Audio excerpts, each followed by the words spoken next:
tiene Monse, que es precisamente que ella es psicóloga por parte de la UNAM. Ella ha tenido diversos diplomados, tanto en formación de psicoterapia, psicoanalítica, humanista también, has tenido formación en eso, en terapia sistémica. Además, tiene una maestría en derechos humanos.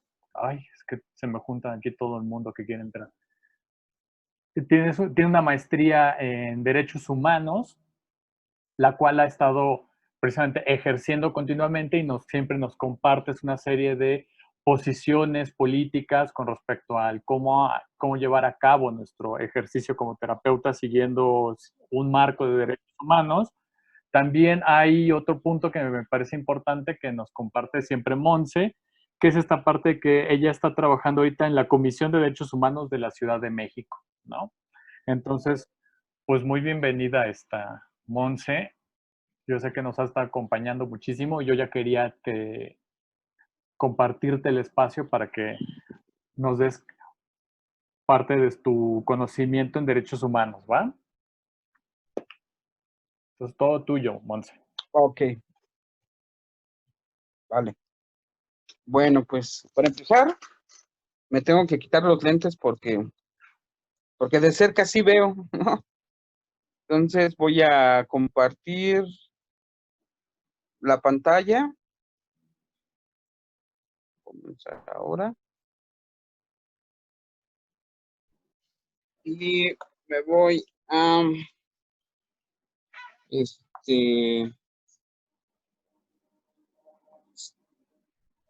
Dios.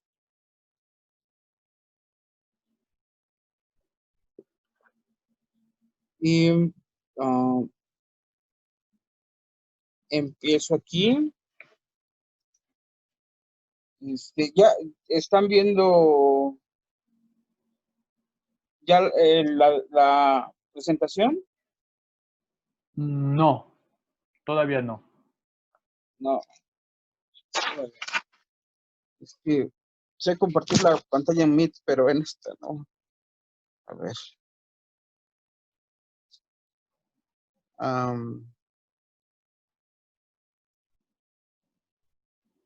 ver. Ahí ya lo estamos viendo. No, de hecho quedó friseada tu imagen. No, aún no la vemos. Ok. Ahí sí me... Pero entonces, le pongo el cuadrito verde, compartir documento entonces. Sí, te tiene que aparecer, mira, pones compartir pantalla y te va a dar varias opciones dependiendo las imágenes o pantallas que tengas abiertas en tu monitor. Y entonces ahí eliges cuál quieres compartirnos. Le pongo pantalla. Comenzar ahora.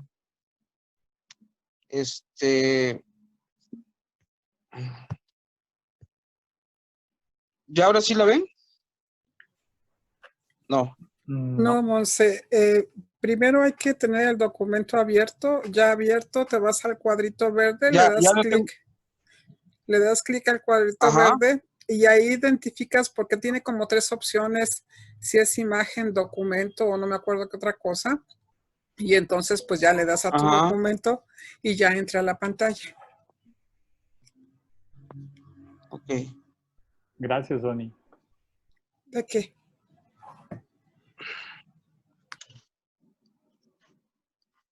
Ay, Dios mío.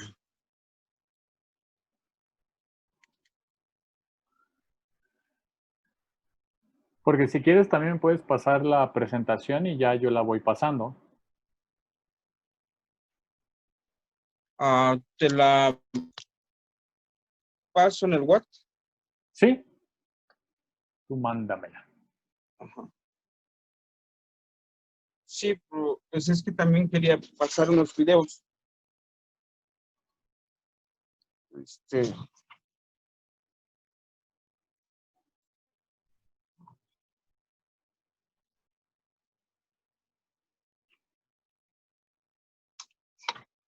Es que... Son como las dificultades que solemos tener cuando estamos a distancia. Ay, sí, sobre todo cuando no sabemos cómo hacerle con estas cosas. A ver.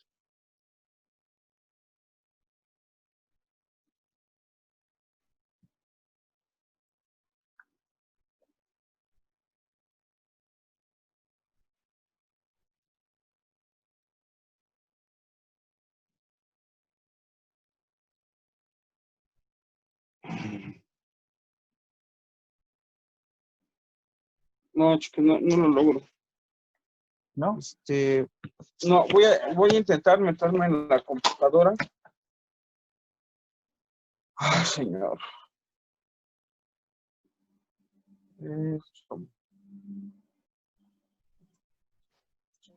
¿Desde qué dispositivo estás, Monse? Estoy desde el teléfono, pero ya lo había hecho, pero con Meet, con esta aplicación Meet de Del Google. Es muy parecido, ¿eh? Google. Ajá. Sí, Es pero muy- no me lo da. Le estoy dando pues, mostrar pantalla y no me la da. No me ahí hace está. caso. Ya estás Ahí compartiendo. está ¿No? ya. Sí, ya. Ya, ok. Entonces, aquí está. Ok. Buenísimo. Entonces, pues yo la titulé como Nada de patologías, derechos humanos y atención psicológica para las personas transexuales, transgénero y transvestis. Y hago esta aclaración porque sí es bien importante que se mencionen las 3T, aunque sea una palabra, la palabra trans sea una palabra paraguas, sí es como muy importante que se pueda visibilizar cada una de las decisiones y cada una de las fortalezas que han tenido que desarrollar las orientaciones, las personas con orientaciones trans. Entonces, me lo hago por acá, lo que sigue. Ay, Dios, no, ¿qué hice? Dios. No.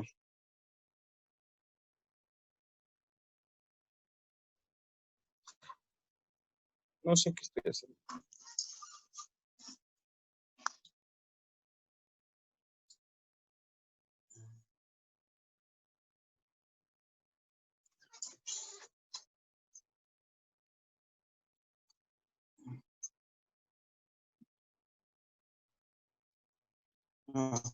Ok.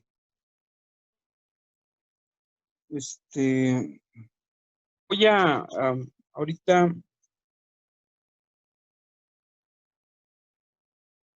mm, ah,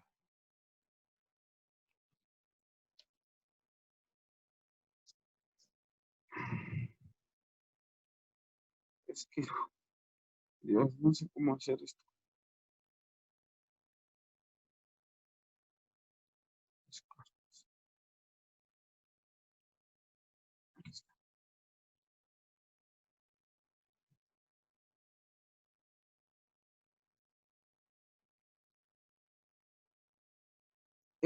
Voy a pasarles un video.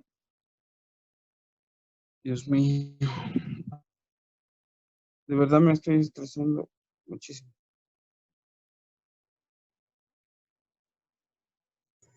No te ¿Esa sí estreses, la ven? te esperamos con mucho gusto, con calma. ¿La están viendo? Sí. Sí, Sí. sí se ve. Estoy poniendo un video.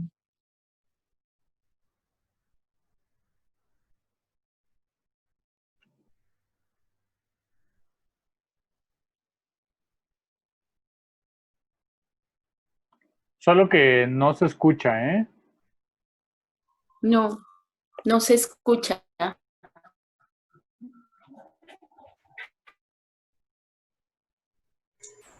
Solo hay que subirle el volumen y regresarlo, yo creo.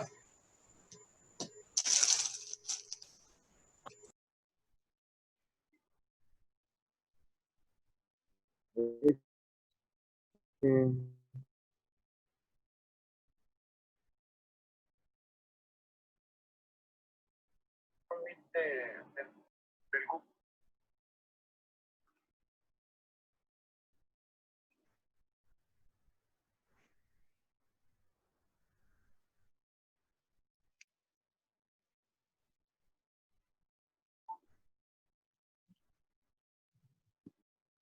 Si quieres, dime qué video es y trato de compartirlo desde YouTube, ¿eh? ¿No te También es... escucha nada, nada? No, no se escucha nada.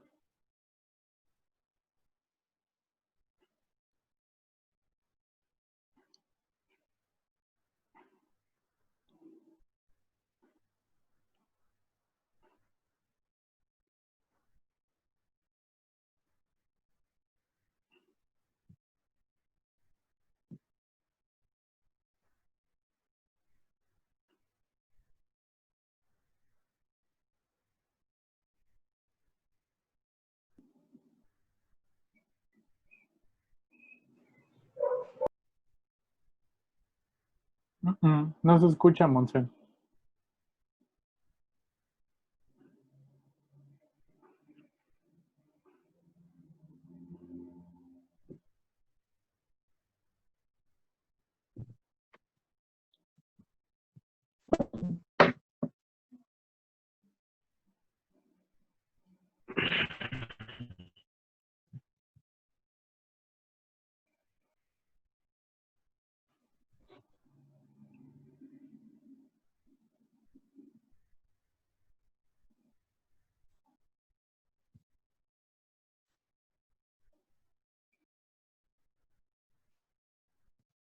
¿Cómo se llama el video? Si quieres para que lo busque acá.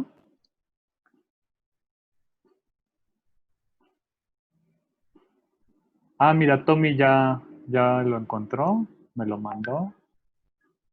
Ya, gracias.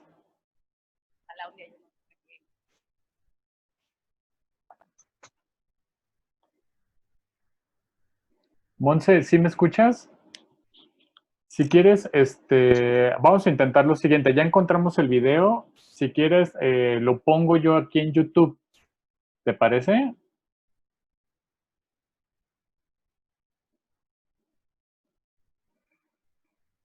Es que no sé si sí me escucha Monse.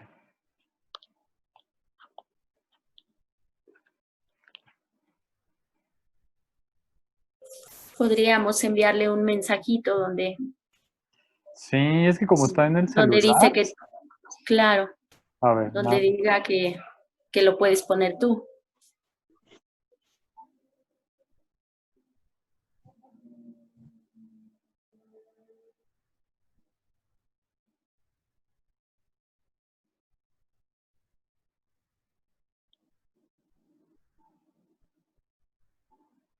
mira, ahí está.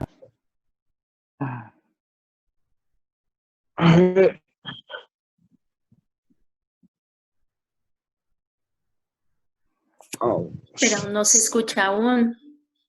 Sí, este, o aviéntatelo hacia capela, Monse, con tu presentación y después vamos integrando con los videos. No te preocupes, ¿sí? No te estreses, es para que la pasemos súper bien acá contigo y compartiendo, ¿va?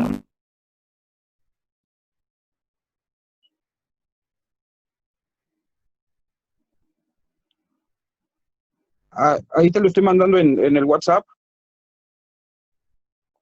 El video, sí, sí que, pásamelo. Pero acá ya lo tengo también, ¿eh?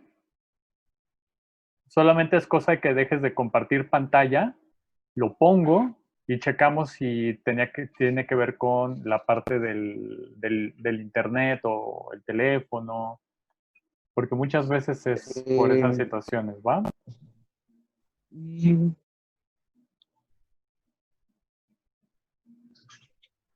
Ay, es una lástima que no se vea porque de verdad, bueno.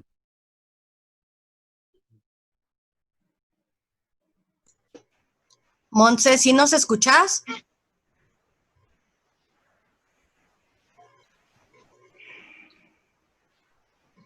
Monse. Monse, ¿sí nos escuchas? Creo que no nos escucha. Sí, no sé qué ha pasado. No, no escucha. Por eso yo sugería que hay que Igual, enviarle un perdón, mensajito. Igual, Fausti, si le marcas por teléfono, porque creo que no está escuchando aquí. Sí, no. Es que como tiene el teléfono, como está utilizando el teléfono para la conferencia, Oh. yo le puedo bloquear el teléfono. Es lo Bueno, malo. Si quieres, no sé si alcance a pasarse, pero pues mientras les sigo con lo básico, ¿no? sí, adelante. ¿Sí me escuchan? Sí, te escuchamos. Sí estoy en Zoom todavía. Estás en Zoom todavía. Zoom. ¿Tú nos escuchas, Monse? Monse.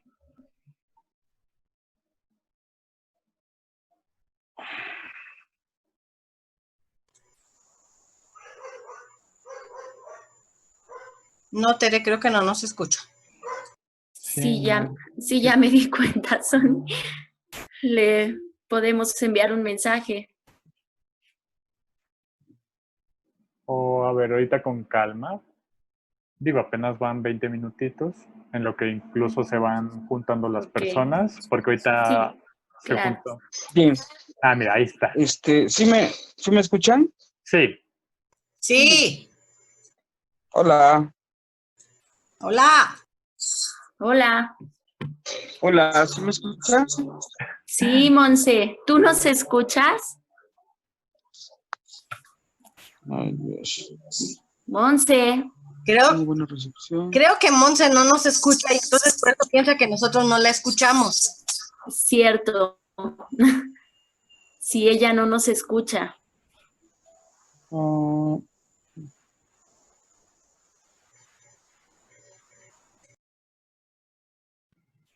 Tendríamos, ok, ustedes sí me escuchan, ya lo vi en el... Y vas a,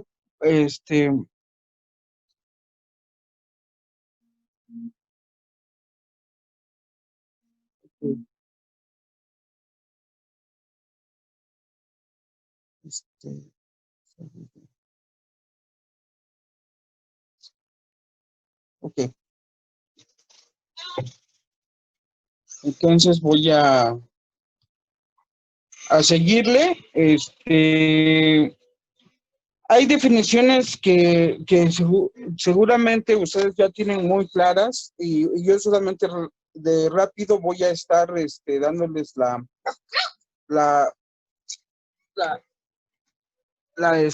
no puede ser de verdad que, no, yo ya, a ver, nunca entra el de los merengues, pero ahora entró, ¿no? Entonces, Nosotros no lo escuchamos, no te preocupes. hay que los perritos no ladren.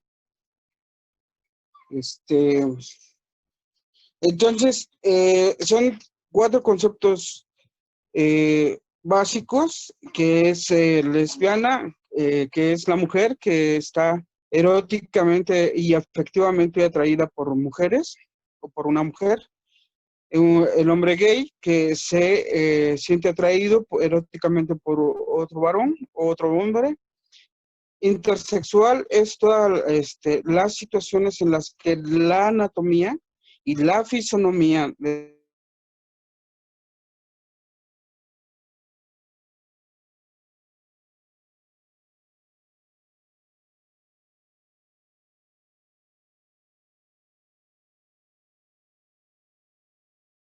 que concuerda esta actividad social con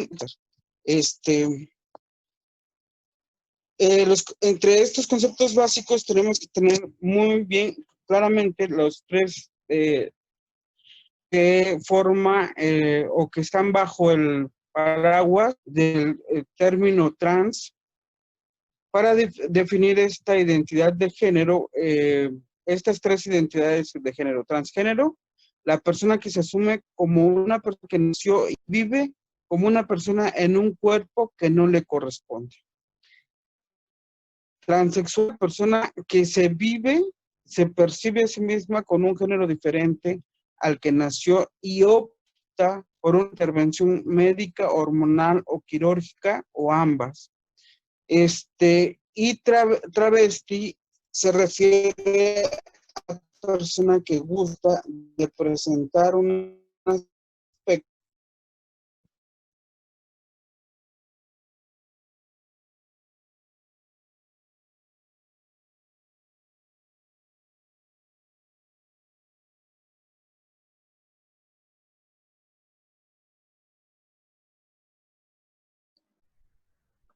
en cuanto a los derechos de las personas LGBT y en este caso las personas trans.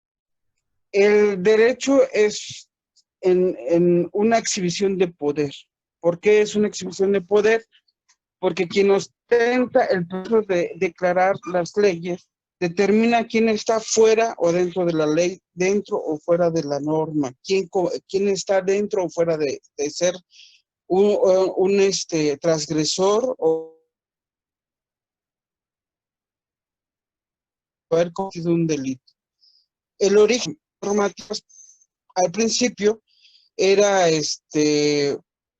pues no era una persona que tenía un proceso de sabiduría divina, pero pues no, lejano a lo que creían en las monarquías, pues en realidad son reglas puestas por el hombre que interpreta los quehaceres de las personas. Y el hacer una norma significa, una norma o una ley, viene de una exigencia ciudadana, pero aclaremos que en ese momento, cuando se empiezan a hacer las leyes de los derechos humanos, los ciudadanos eran personas con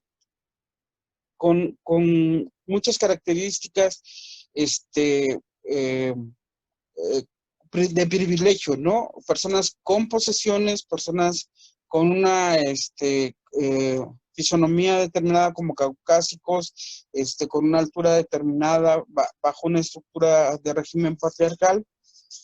Y entonces, pues ellos eran los ciudadanos. Conforme se han hecho, conforme el contexto social ha ido evolucionando, se han hecho, pues, luchas que han ido ganando, las personas que han luchado han ido ganando, pues, su estatus como ciudadanos y a partir de eso, entonces, sujetos de derecho.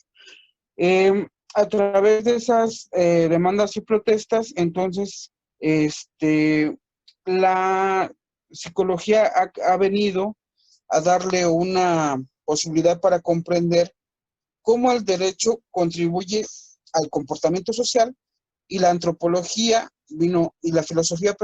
antropología y filosofía aportaron una perspectiva del derecho a ser sujetos de derecho. Es decir, entre la discusión de la dignidad y la discusión de la persona,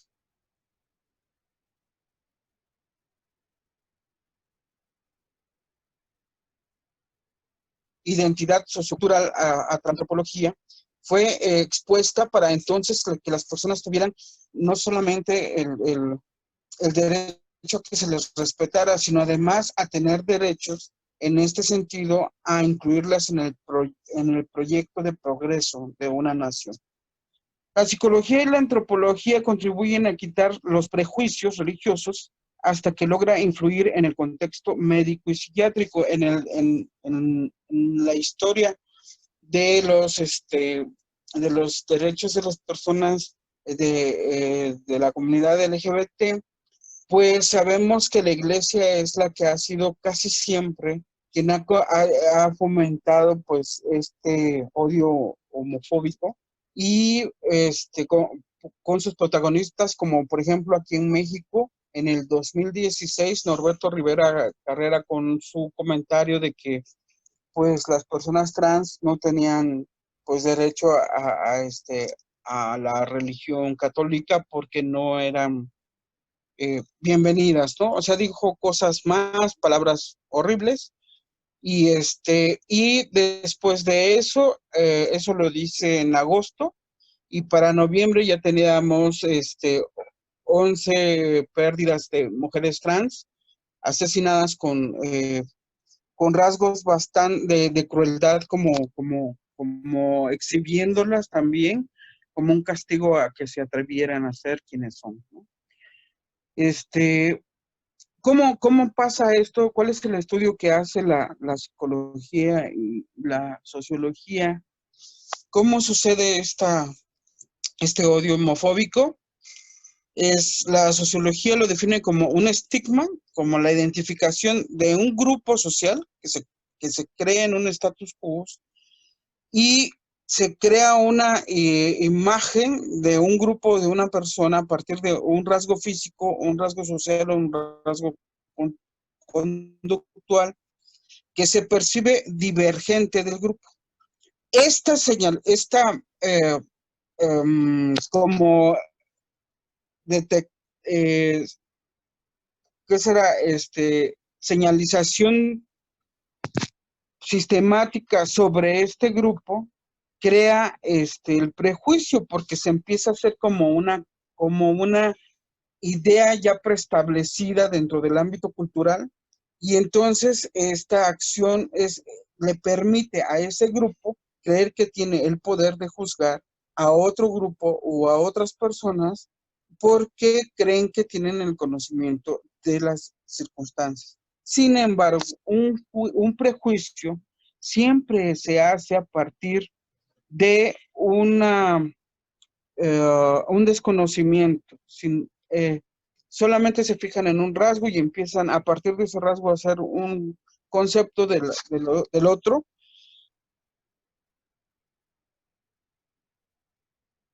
Y como no se tiene todo el conocimiento para poderlo ubicar en un espacio lejano hacia ellos, y entonces el significante de lo que les representa algo negativo y malo, lo ponen afuera. Estas etiquetas pues no nacen solitas, sino de este modelo patriarcal heteronormado que solamente permite concepciones dicotómicas y binarias, ¿sí? Y al construirse solamente conceptos dicotómicos y binarios regidos por una moral religiosa en donde las cosas son buenas o malas, o están aceptadas o no aceptadas, entonces empieza a haber comportamientos de exclusión, de discriminación. Entonces, la discriminación viene a ser una serie de prejuicios que están alimentadas por esta etiqueta identificada, que casi siempre está dentro del orden de lo negativo y que adjudica unas características al grupo que se estigmatiza, ¿sí? ¿Para qué se hace esto? Para descalificarlo y para quitarle valía a su presencia en la sociedad. Entonces, la discriminación que viene por la ley del derecho a la no discriminación, como una distinción, exclusión, restricción o preferencia que por acción u omisión tiene por objeto obstaculizar, restringir, impedir el goce o ejercicio de los derechos humanos y libertades, basada en sexo, género o preferencias sexuales en este caso. Hay otras razones por las cuales se hace discriminación, pero en este caso, la población trans es por esas tres: por el sexo, por el género o por las preferencias sexuales. Cuando en 2019 la Comisión Nacional de Derechos Humanos hace un estudio y entonces determina que hay 13 o 14 puntos que tienen que trabajarse para prevenir la violación a los derechos humanos, y dice que el problema de la discriminación y la violencia en contra de la población LGBTI tiene que disminuir y es urgente, porque tenemos una estadística en donde el promedio máximo de edad que las personas trans pueden alcanzar son 35 años esto es entre las agresiones físicas, la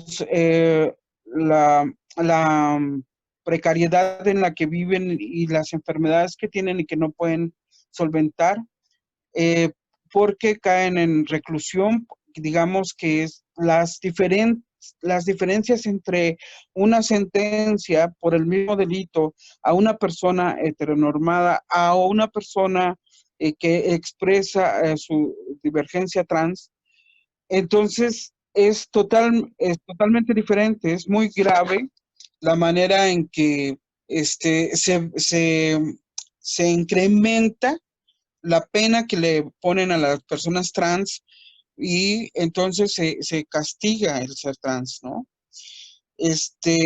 La segunda dice, no hay un reconocimiento de derechos humanos en las políticas públicas, ¿no? No es suficiente que se reconozca, ¿no? No hay un acompañamiento por políticas públicas a los derechos que se establecen de las personas trans. Tampoco hay un monitoreo ni una evaluación de las políticas que sí se establecieron, que sí ya se pusieron. No hay un seguimiento, es decir, pues como que simulan hacer una política pública, pero como no hay una evaluación, entonces no se asegura de que realmente esa política pública sea adecuada, sea favorable y sea en función del derecho al desarrollo de las personas trans. Existe un desconocimiento del concepto de acciones afirmativas en los servidores públicos a los que se entrevistó, con los cuales se trabajó y a los cuales se les dieron talleres. Existe, o al menos eso manifiestan, que no conocen el término acciones afirmativas. Y no quiero dar por hecho que ustedes lo conozcan porque aunque somos muy responsables, pues el conocimiento no se da por ósmosis, ¿no? Entonces lo voy a aclarar. Una acción afirmativa es esta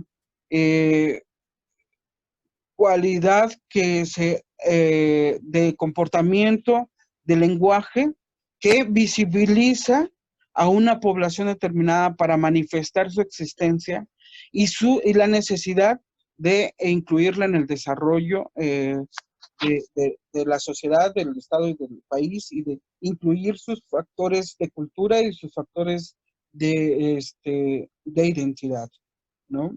Entonces, es como, les pongo un ejemplo, en el 2011, en las infancias también, las niñas también cuentan, es el segundo foro de las niñas también cuentan. En ese momento, los niños propusieron que para visibilizar a las mujeres, niñas, primero se nombrara niñas, niños y adolescentes. Ahora es muy común para nosotros.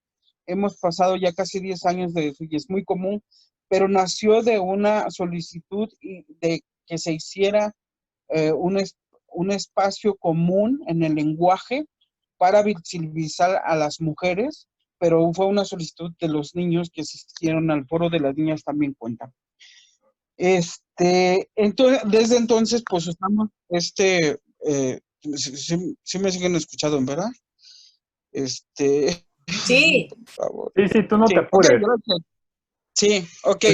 Entonces, en este discurso, en este trabajo, pues vemos exactamente que la única intención es visibilizar y que además en 10 años hemos recogido no todos los frutos que debieran ser, pero sí hemos avanzado a partir de estas acciones afirmativas. En el caso de la comunidad trans, tenemos que empezar a nombrar las 3 T's y saber exactamente a qué nos referimos, porque las mujeres trans, las travestis y las personas transgénero y transexuales están siempre produciendo, siempre están creando, siempre están también necesitando un espacio de desarrollo. Entonces hay que visibilizar. ¿Por qué? Porque el Estado y todas sus estructuras, desde lo que es el concepto de la familia, han estado invisibilizando las manifestaciones de la identidad trans.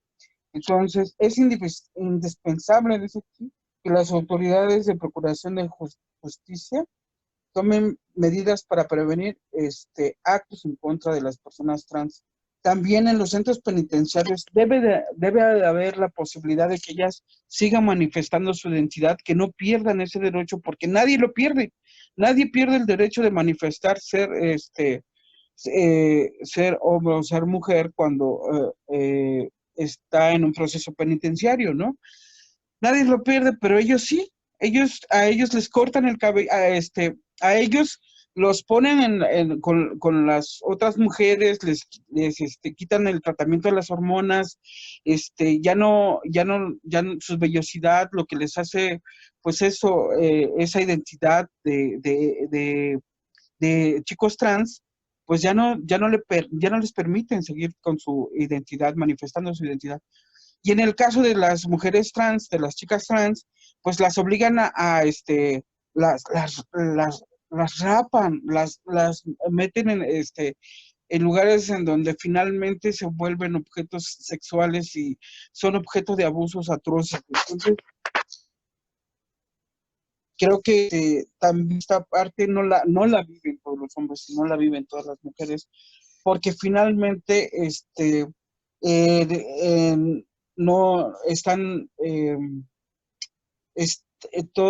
todos los espacios están invisibilizando la manifestación de la identidad trans, ¿no? Entonces, sí, ahora que estaba haciendo todo esto, digo, urge establecer, solicitar materia civil que se lleve a cabo, que se les pueda dar su acta de nacimiento a la de ya, que es esta solicitud, ya que no necesiten pues obtener su acta de nacimiento con el nombre de su identidad, que no necesiten pues toda esa evaluación psicológica, esa evaluación psiquiátrica que tenían, si ya ahorita está establecida la ley.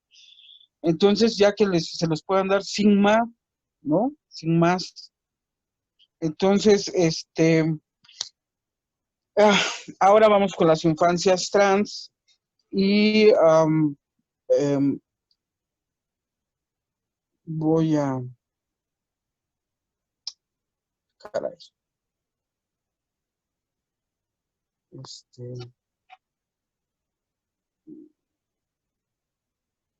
¿Qué será que si lo busco en...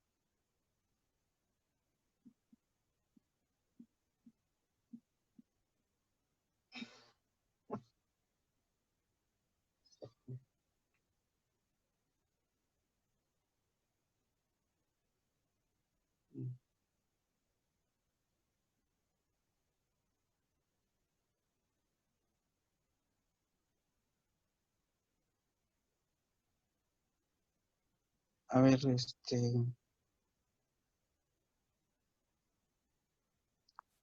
no. Voy a, sí te lo voy a bajar.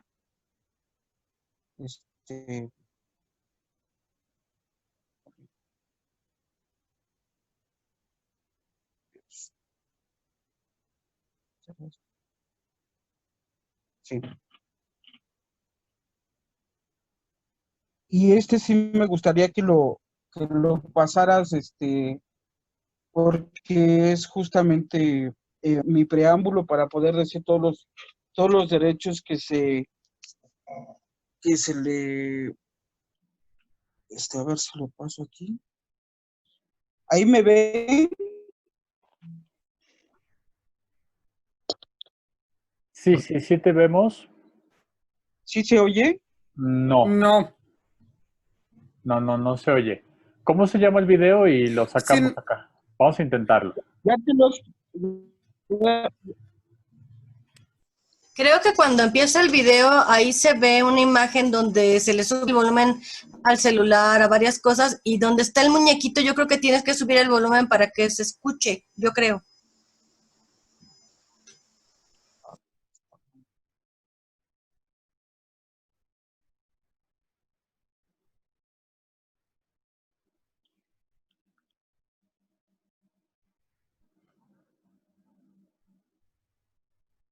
No.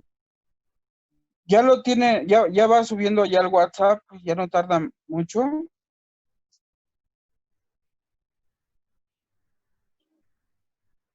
¿Cómo se llama el video, Monse? Mejor para que lo busque en YouTube. Niñez trans. Ok, niñez trans, vamos. Niñez trans.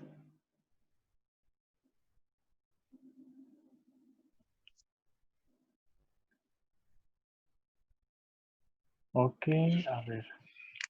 Es que no sé cómo empiece. Es como de una entrevista. Vamos a checar.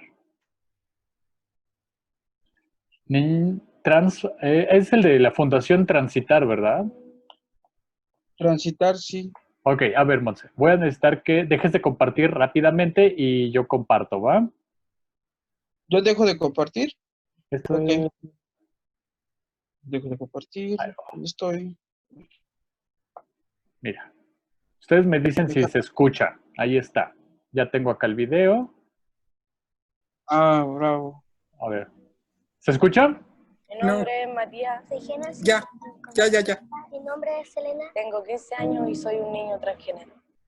Las niñas trans no nos arrepentimos de ser trans. ¿Por qué el Estado no reconoce nuestros derechos? No vivo en un cuerpo equivocado, vivo en un lindo cuerpo trans. Y si más adelante se me ocurre operarme algo, será porque a mí me den las ganas y no porque alguien me lo diga. Sabemos perfectamente quiénes somos y no necesitamos ir al psicólogo por ser trans. Ya nos costó mucho hacer que nos escucharan en la casa y en la escuela.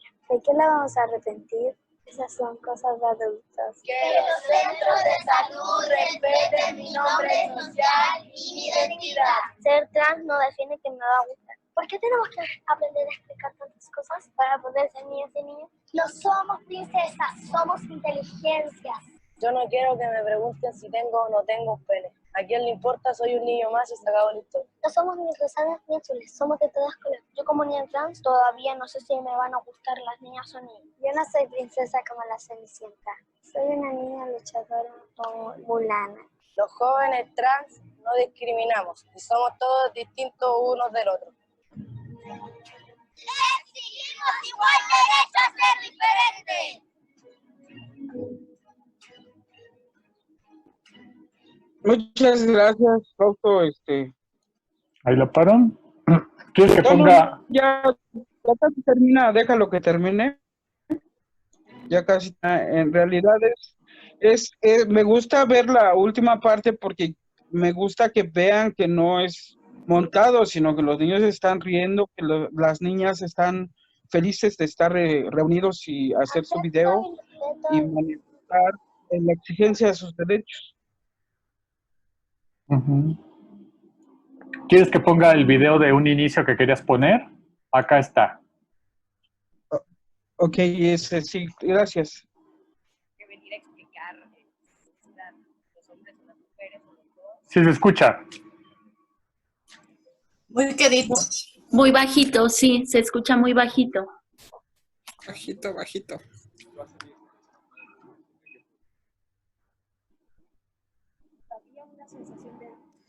Checa el volumen de YouTube. Ya. Hace 10 años la Ciudad de México era imposible poner, por ejemplo, una queja o una denuncia por discriminación. Las personas pueden quitar de cosas en la calle.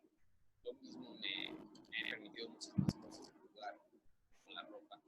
Tradicionalmente es de hombre, tradicionalmente es de mujer. Yo puedo salir a la calle bueno, como tipo de mujer, ver más personas casadas, incluso yo me casé década.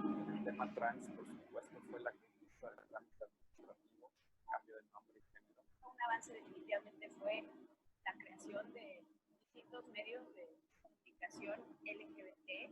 Hemos hecho una gran labor en comunicar más sobre la epidemia de VIH. Casi todas las personas que conozco de cierta forma tienen el virus, pero todas podemos vivir libremente, con salud, felices. Me sentía que no tenía una familia queer, una familia que me acompañara, una familia que tuviera la misma. Me siento muy orgulloso de ser esta persona que lucha por ser feliz todos los días. Me costó mucho trabajo, primero salir del closet conmigo, luego aceptarme y luego ya tomar la decisión de, bueno, ya me vale madres lo que piense de quien sea, Entonces eso me llena de orgullo y me llena de paz. La verdad es que está increíble que puedas, no sé, por ejemplo, tener una relación en la que amas, sin importar que sea el sexo, cada una de las vida. Siento que cada vez que lo hago, me empodero a mí mismo y empodero para que puedan expresarse y ser quienes son. Me siento orgullosa de poder estar haciendo este video, porque yo era muy closetera. No propiamente me he identificado a lo largo de mi vida como lesbiana, nunca he sido de closet, pero esa palabra siento que me queda chica para lo que soy. En 10 años espero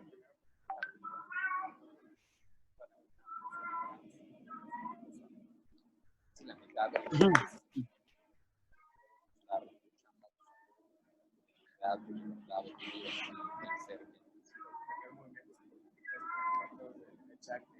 vayan abiertamente en contra de los derechos.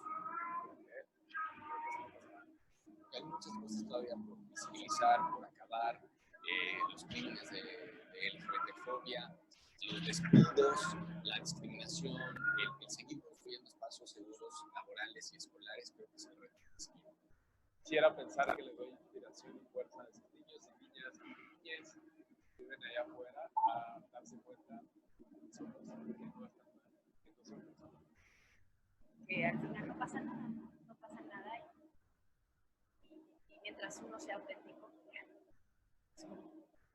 que no tiene que tener y que todo va a cambiar, que todo va a mejorar y que si lo intentan y luchan por ello, pues el ideal sería alcanzar hasta donde pueda ser.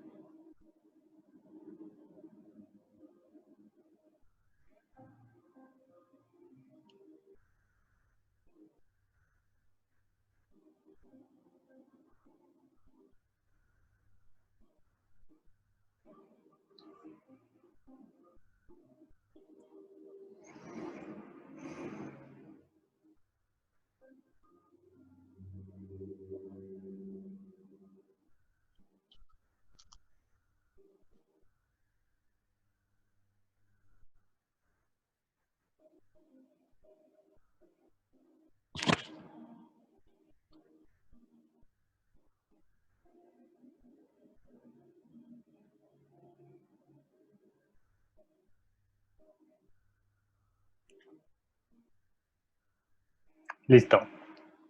Dejo de compartir, Monse, para que ahora tú compartas, ¿va? Va. Okay. Dejar de compartir. Listo. Ya estoy compartiendo. Ay, ya. Ya somos más ágiles. En el video sí, ya lo estilo mejor. En el video de las niñas, pues podemos ver, por ejemplo, la pregunta que hacen, que se me hace muy real y una pregunta perfecta para el día de hoy, es ¿por qué tengo que ir al psicólogo por ser quien soy? Por saber quién soy, ¿no? Entonces, justamente por eso se llama así la presentación es sin patología, nada de patologías, porque pues aquí lo que vimos fue violaciones o vulneraciones a los derechos de las niñas y de los niños, derecho a la identidad de género, el derecho a la educación, el derecho a una vida libre de violencia, el derecho a la libre determinación, a la seguridad dentro de la escuela. Se presenta esta vulneración a través de la homofobia, la transfobia y la lesbofobia. Y también se expresa con la estigmatización, la criminalización, ¿no? Es que no te juntes con él, o no vayas con él, o no estés con él porque te va a volver como él, ¿no? Y la patologización, ¿no? Decir, no, pues es que tiene que llevar a su hijo al psicólogo y nosotros no sabemos si estamos preparados para tener una niña trans o un niño trans, usted tiene que llevar y así lo dicen, ¿no? uno de largometraje más de los videos de las niñas y de los niños trans. El niño de 15 años dice, es que me entraron a la escuela, me pararon enfrente de todos, al lado. Ella es una niña que se cree niño, quiere que Ignacio, pero se llama Catalina, ¿no? Entonces, es una exhibición total y una transgresión a su dignidad tremenda. Entonces, estas niñas, estos niños saben cómo son. Después les voy a pasar la liga del más grande, donde se entrevista a las mamás, a los papás, cómo ellos fueron sorprendidos. O sea, no es que como ahora con la lucha para aprobar la ley de la niñez trans, no es como se lo imaginan las personas que hacen sus comentarios transfóbicos, ¿no? Que es que los adultos le imponen una sexualidad, una identidad a las niñas y a los niños. No, no está siendo así. Si ustedes ven, ustedes van a ver en el video cómo los niños son los que le enseñan los videos a las mamás y les dicen, mira, es que a mí me pasa eso, ¿no? O de repente se voltean y dicen, es que yo no soy niña, yo soy niño, ¿no? O le dicen a la mamá, pues es que yo no me quiero llamar así, me quiero llamar de otra manera. Entonces son las niñas y los niños los que plantean esta impronta de crear su identidad y de ser congruente con lo que están viviendo en su interior, ¿no? Con lo que cómo están relacionando con todos los conceptos dicotómicos en los que los queremos encerrar, y cuando ellos finalmente tienen esta pregunta, ¿no? Nosotros los encerramos en una conversación dicotómica todo el tiempo, y lo que se establece ahí es esta pregunta paradigmática de las niñas trans, que dice, mamá, ¿cuándo se me para que yo sea una niña, para que yo pueda ser niña? Entonces, ¿por qué? Porque los encajonamos solamente en esas dos posibilidades. Menciona la salud psicoemocional y psicosocial. Nadie está mirando cuál es el sufrimiento psíquico de la exclusión, de la mirada inquisitiva, de enseñar a los niños a hacer a un lado a las niñas y a los niños trans. Nadie está atendiendo ese dolor psicoemocional, esa resistencia, o nadie está aprendiendo de la resiliencia que construyen a través de tantas vivencias de exclusión. Entonces, no estamos poniendo el ojo ahí, y entonces se llegan a ver estas transfobias internalizadas, que son este sentimiento de estar mal y de no encajar, de avergonzar a la familia, y entonces hay un descontento con todos el derecho a su vida. Y debió haber sido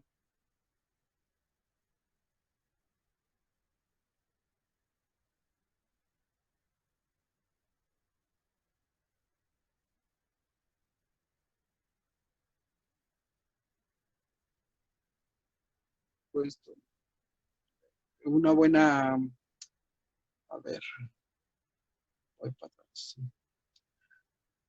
Y entonces, ¿por qué se resiste tanto? Y lo pongo así, ¿por qué se resiste tanto la ideología? ¿Por qué se resiste tanto el gobierno? ¿Por qué se resisten tanto las leyes? ¿Por qué se resisten tanto las normas para describir las posibilidades de desarrollo para las personas trans?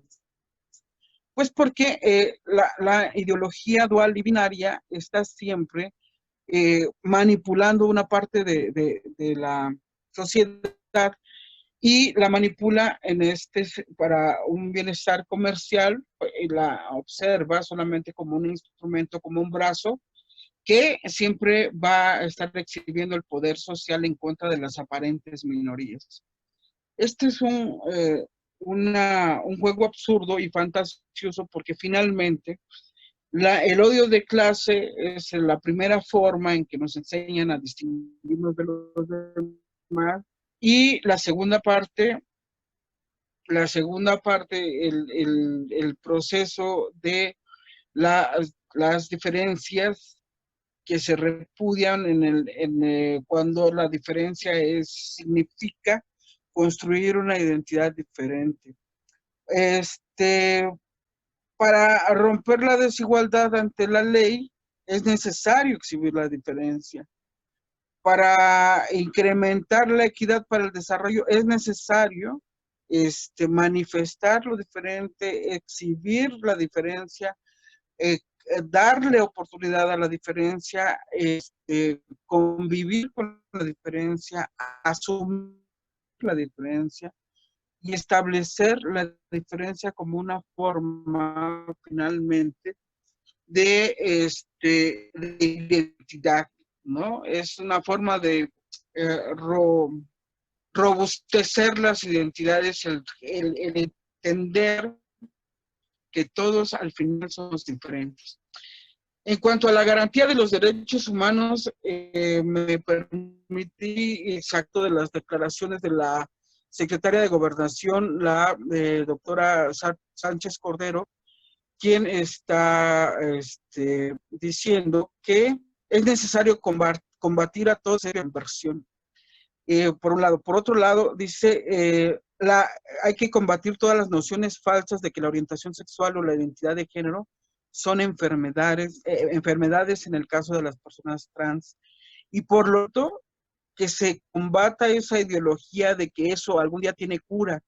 Entonces, se derrumba totalmente el sustento de las terapias de conversión.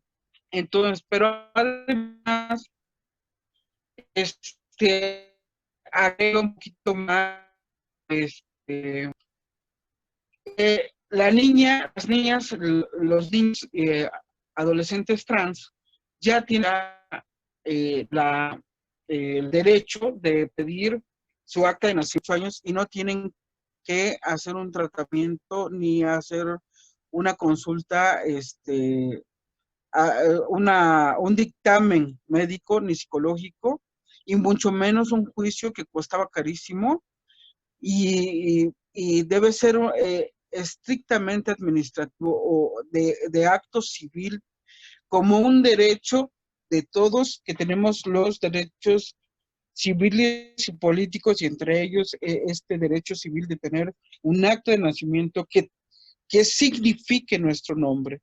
Y además, desde la psicología, el nombre, ¿por qué no me puedo, por ejemplo, en alguna ocasión vía telefónica alguien me dijo, oiga, pero usted es un hombre, ¿no? Estaba yo, creo que promocionando unas cosas de telefonía, mi primer trabajo de telefonía.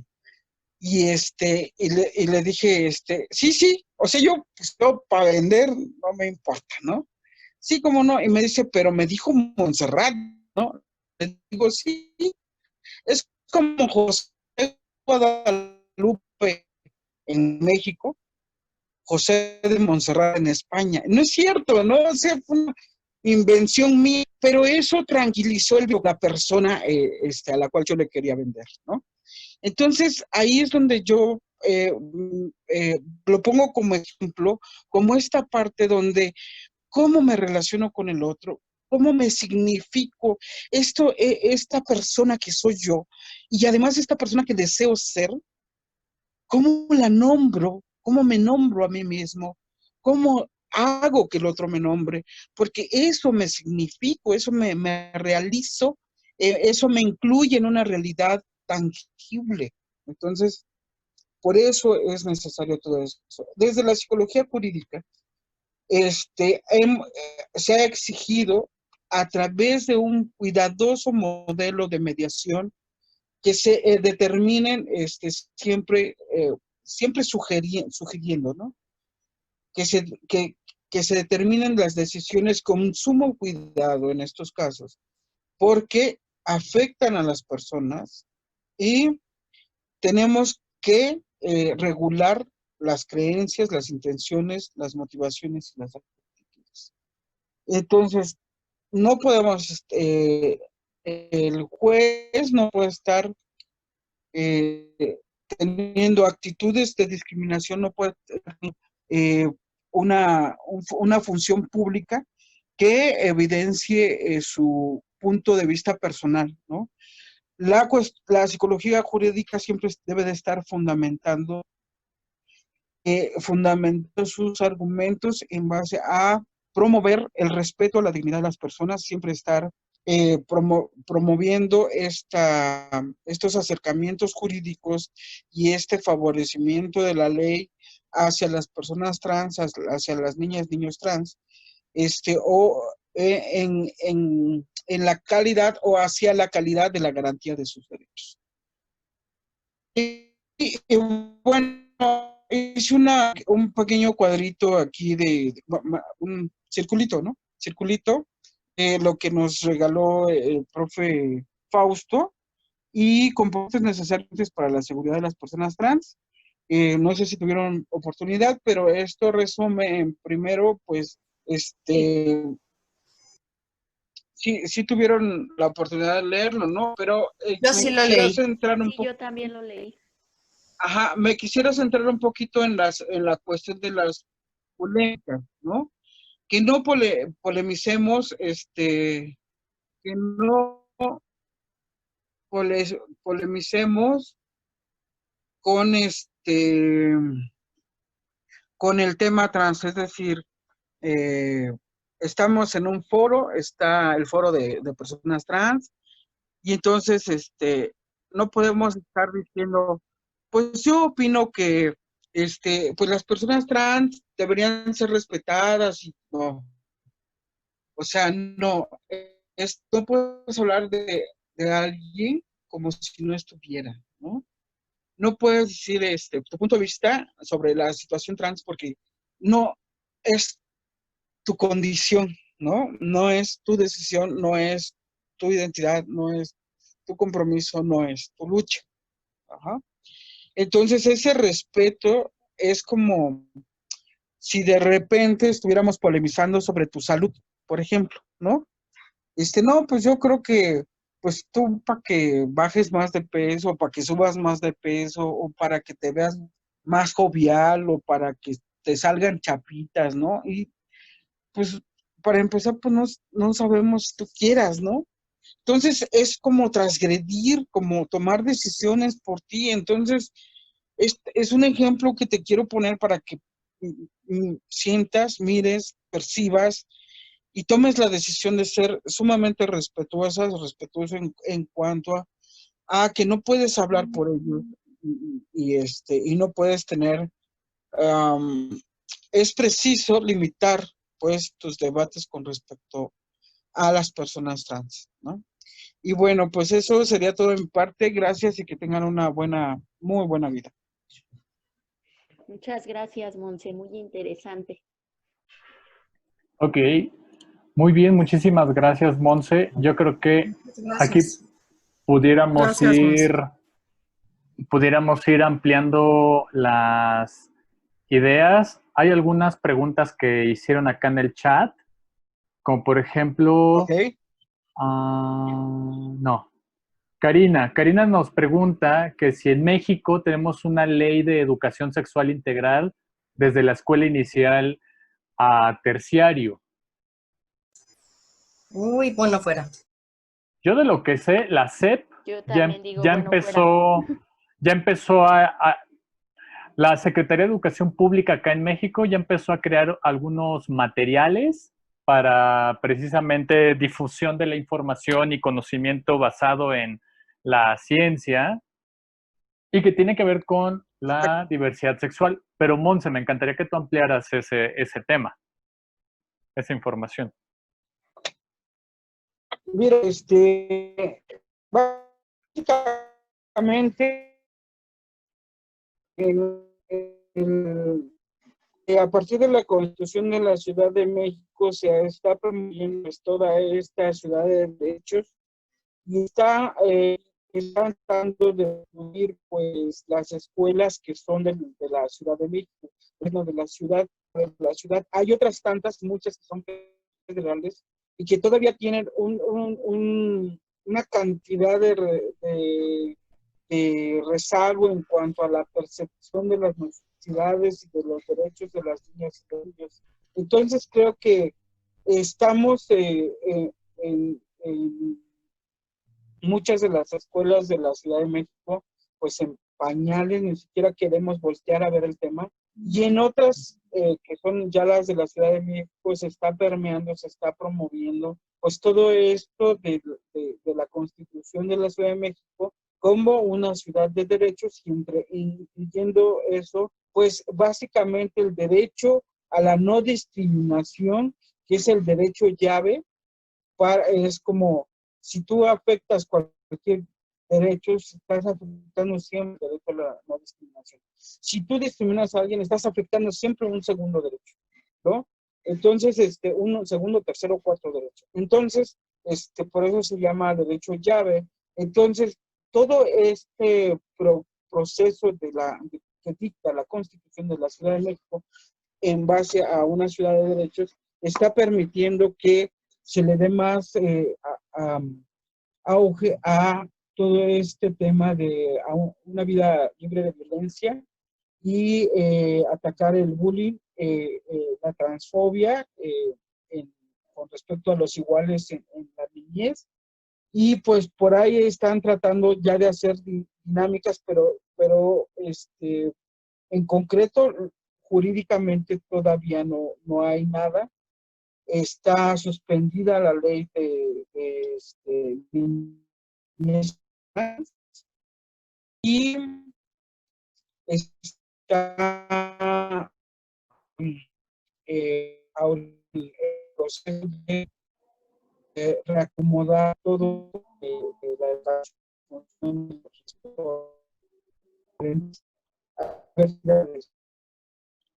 las diversidades. Okay. Y creo que mucho está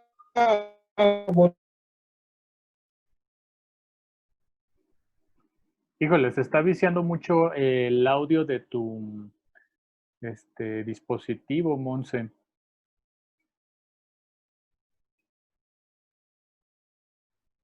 Bueno,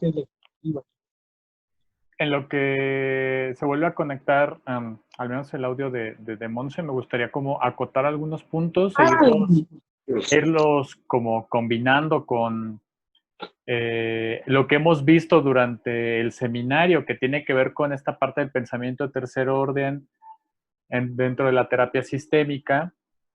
Y hay algunos materiales que les vamos a estar distribuyendo. Creo que solamente a Judy le hace falta el libro, el de Teresa McDowell, la de Applying Critical Social Theories to Family Therapy Practice. Y sí me falta. Uno y otro material que les mandamos que es Working Toward Family Attachment, que básicamente quisiera ir tocando algunos puntos que ya Monse nos estuvo compartiendo de una forma, pues la verdad, brillante, porque a mí me parece que Monse nos comparte muchos elementos importantes a pensar dentro del espacio terapéutico a nivel de tercer orden y que estos materiales que se han producido principalmente en Estados Unidos, que tenemos una responsabilidad ahí muy grande de empezar a crear materiales, ahora sí, como se pensaría en las epistemologías del sur, ¿no? Desde Latinoamérica, desde lo que estamos haciendo aquí entre nosotras, entre cómo estamos viendo nuestras propias situaciones, ¿no? De hecho, Karina nos compartió, y también se los voy a mandar, nuestro asistente del colectivo de estudios de género nos hizo el favor de compartirnos el material que precisamente Karina nos comparte sobre lo que está pasando en Argentina y las infancias trans, y que precisamente en Estados Unidos ya empezaron a crear una serie de abordajes, evidentemente desde estas miradas humildes, desde estas miradas donde nos dicen que no solamente es pensar en el contexto como una categoría campana, bien lo mencionó Montse al inicio, que cuando hablamos de lo trans pareciera que es una categoría campana que supone guarecer de la lluvia a muchas personas, pero en su aplicación tiene una serie de errores metodológicos. Entonces, lo que nos han propuesto desde estas lecturas tiene que ver con estos elementos. Ya hablamos la vez pasada sobre el pensamiento de tercer orden, que son los sistemas de los sistemas, pero son hablando de sistemas políticos, del sistema sexogénero, del sistema binario, del sistema heterosexual, que ha reproducido institucionalmente una serie de ideas y que permean en los discursos, y estos discursos tocan las experiencias y las existencias de los individuos concretos, ¿no?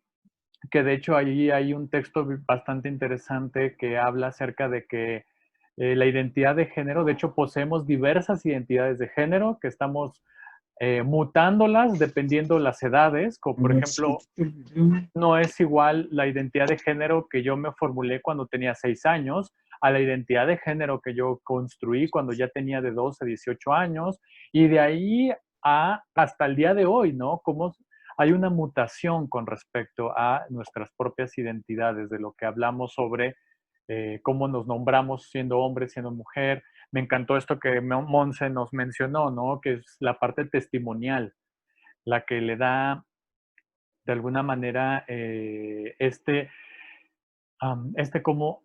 habitar el mundo, ¿no? Entonces, en el documento que les compartimos de Working Toward Family Atonement, que hablan precisamente terapia familiar aplicada con infancias y adolescencias transgénero y no binarias y de género no conforme.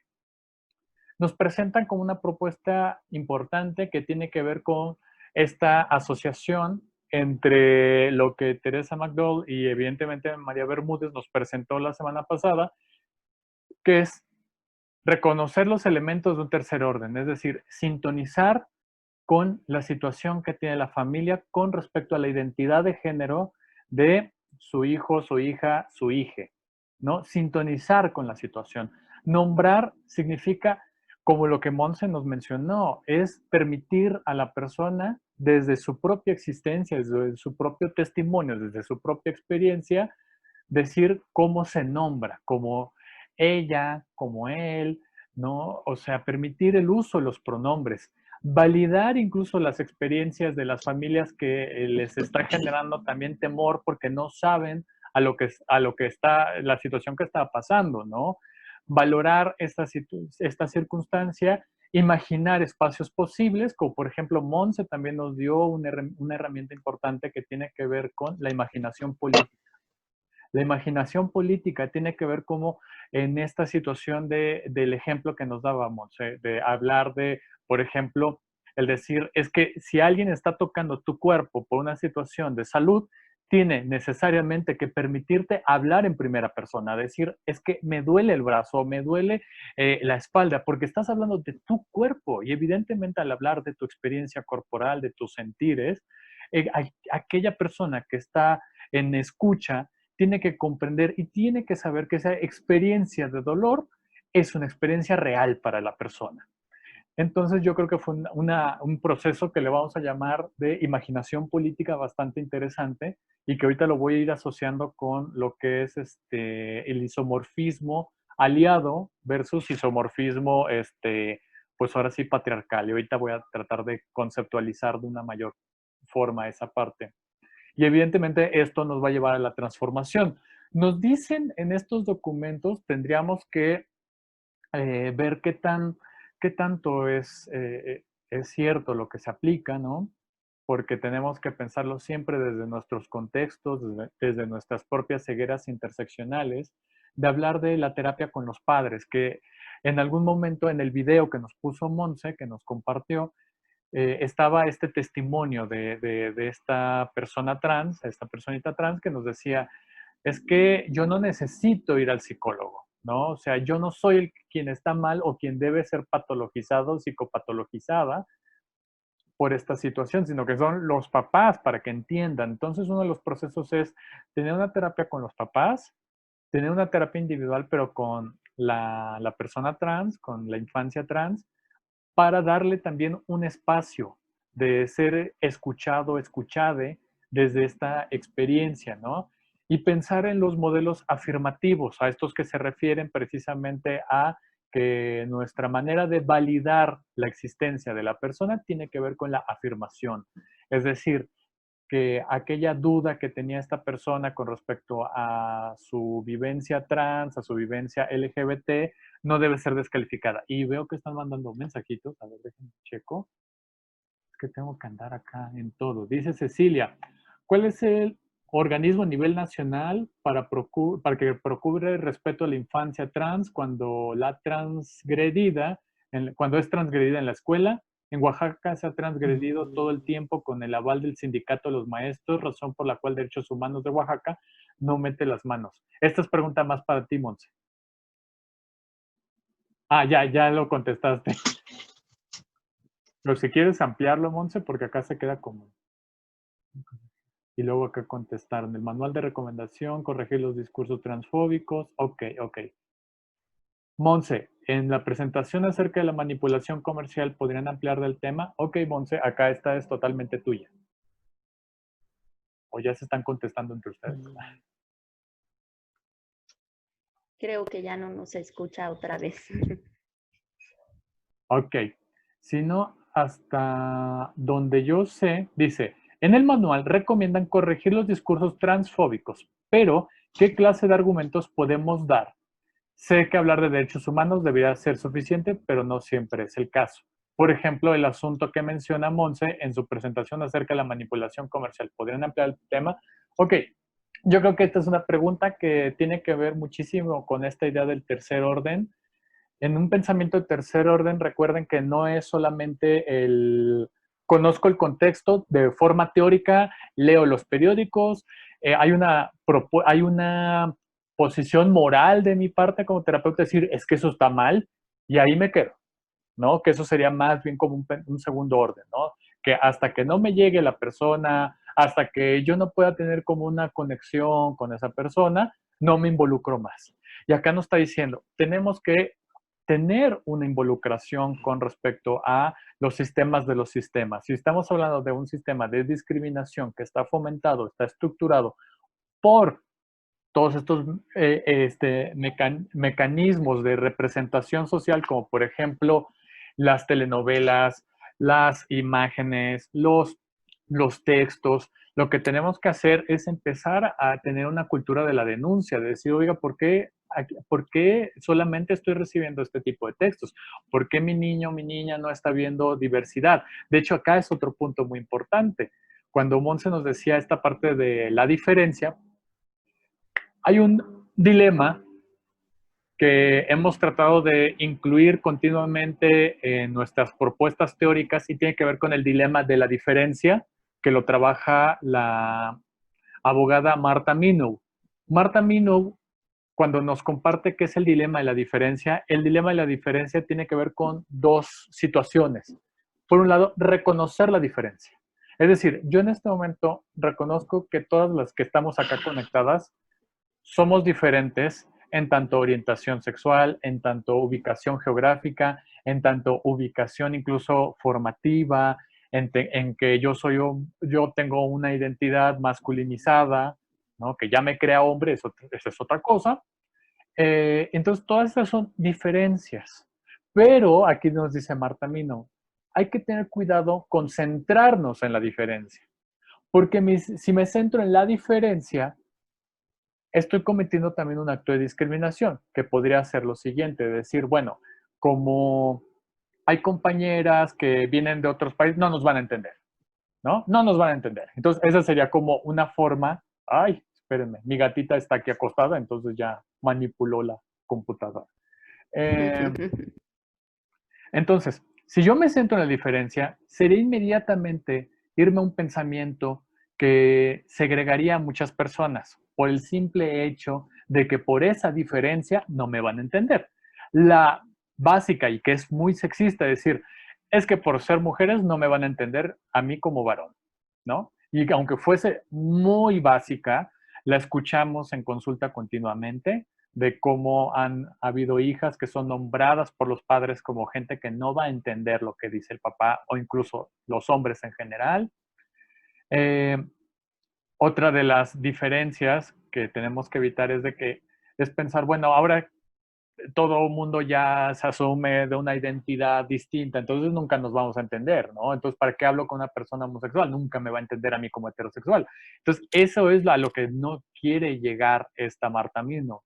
Hay que reconocer las diferencias, pero buscar las formas en las cuales nos conectamos. Y de hecho, ya cuando veamos la siguiente clase a Donna Haraway como una propuesta epistemológica en la terapia sistémica, voy a tratar de ir puliendo como estos vacíos conceptuales, porque nos falta crear teoría desde lugares alternos, ¿no? Y subalternos. Y esta Donna Haraway me parece que es como una propuesta arriesgada y es una propuesta también interesante para irla incluyendo. Entonces, Marta Minon por un lado nos dice, aguas concentrarnos en la diferencia, ¿no? Hay que reconocerla, pero no clavarnos en ella como para explicar las situaciones que están viviendo las personas, ¿no?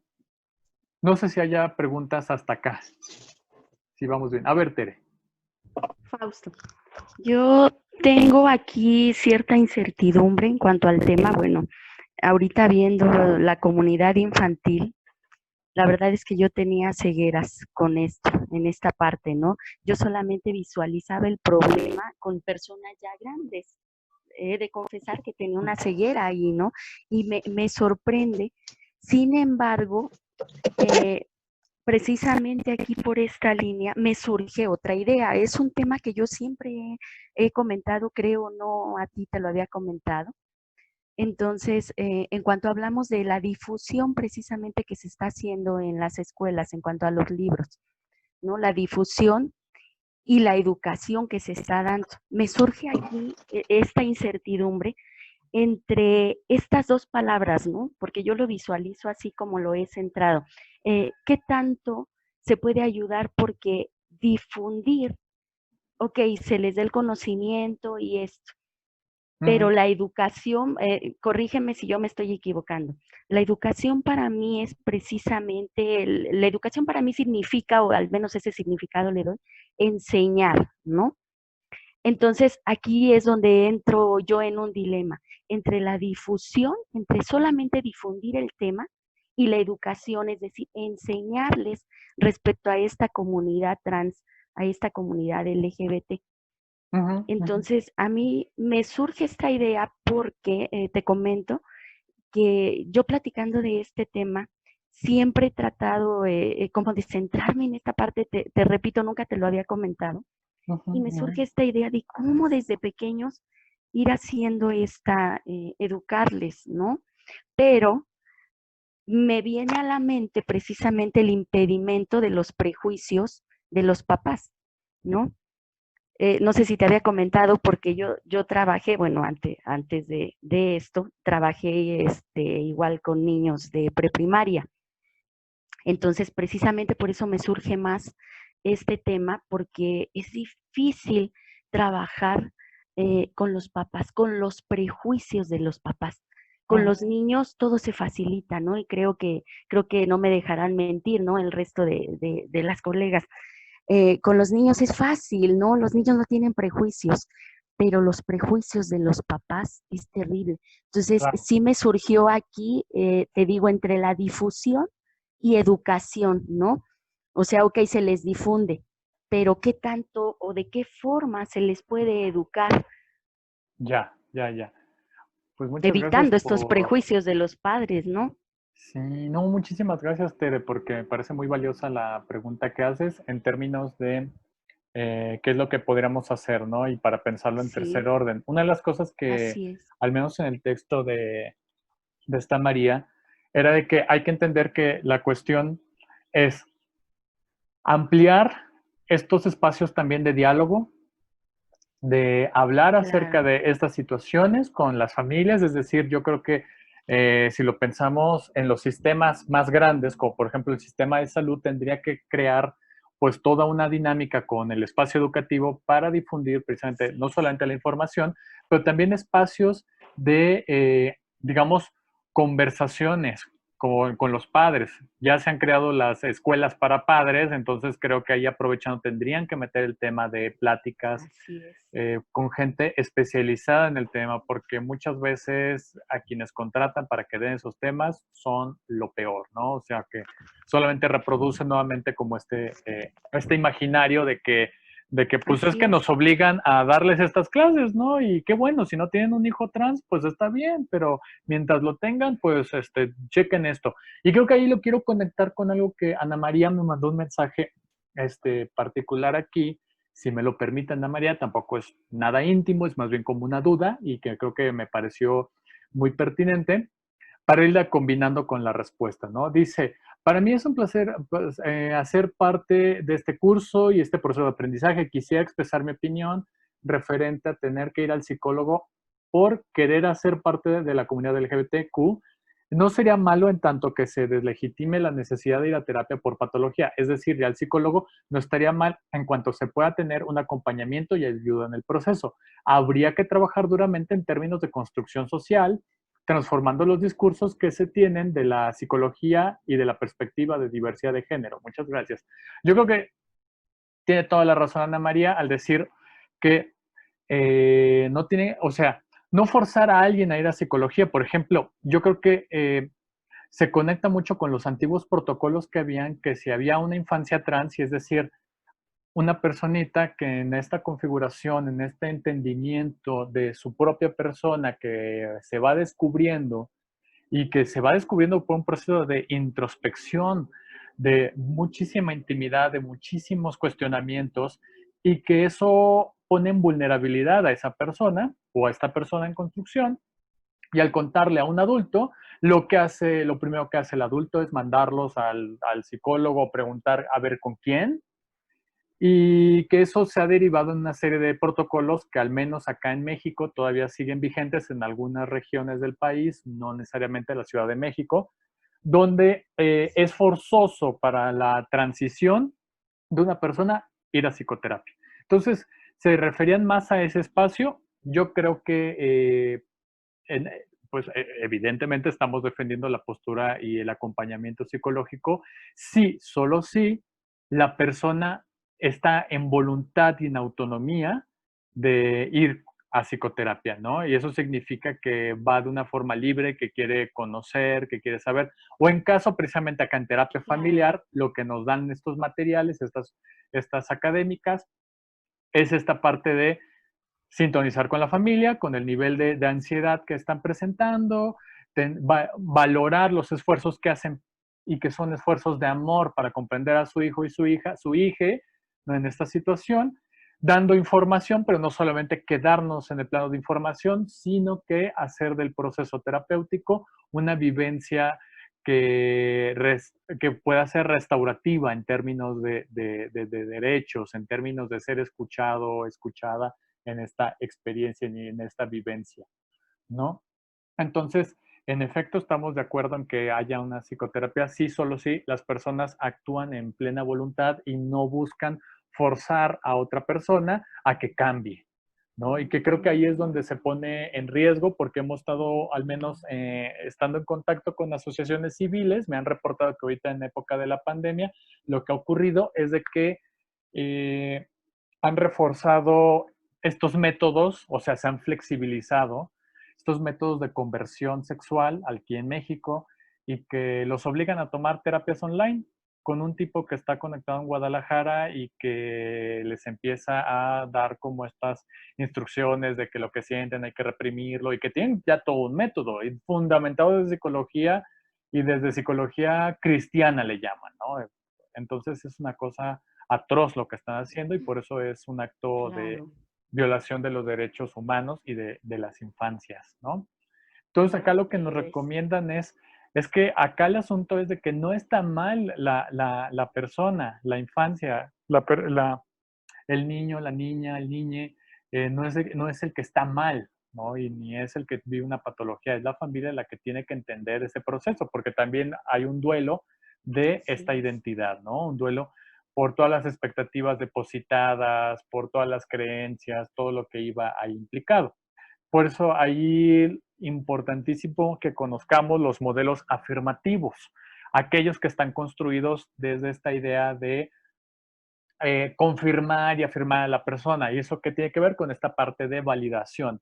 De validar de esa experiencia de angustia, de no vivirse en un espacio que le acepte y que va a ser necesario, pues que reconozca todos los recursos que giran en torno a su identidad, ¿no?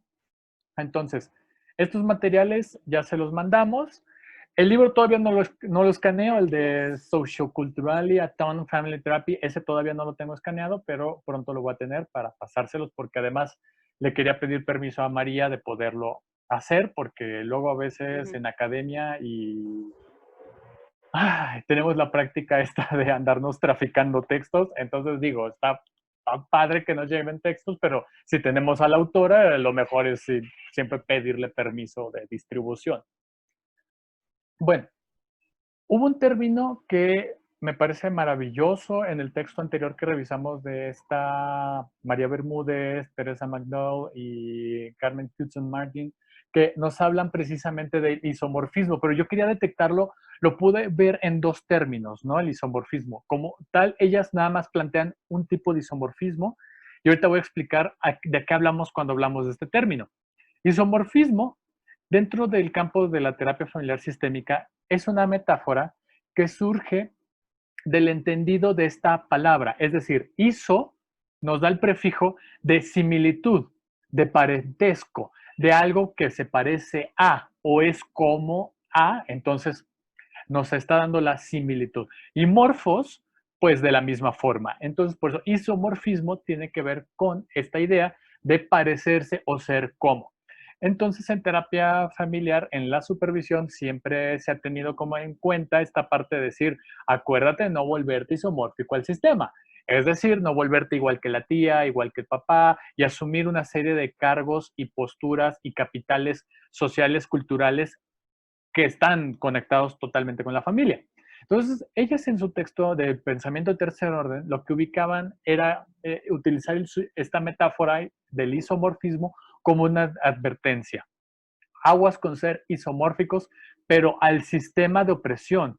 ¿Cuál sería eso? Como por ejemplo, el decirle a la familia que necesariamente tienen que tomar terapia familiar y que la criatura necesita una terapia individual, ¿no? Necesariamente por lo que está viviendo. Eso sería tener una actitud que reproduce el sistema de opresión, ser igual a ese sistema que discrimina, que no posibilita las libertades y que no pregunta si la niña, el niño, el niñe quiere tomar terapia, sino que lo afirma, dice, no, necesita terapia. Entonces, desde ahí es cuando una de las advertencias del pensamiento de tercer orden es no ser isomórfico al sistema de opresión. Pero hay otro bien bonito que lo estaba analizando, porque dijo, ok, eso me parece buenísimo, pero, y esto me surgió porque veía yo una serie, la que recién salió de Mark Sherry, que, no es Mark Sherry, Mark Sherry hizo otra, no, no me acuerdo ya, se me fue su nombre, que la serie se llama Hollywood y habla precisamente de las representaciones en Hollywood acerca de la diversidad humana.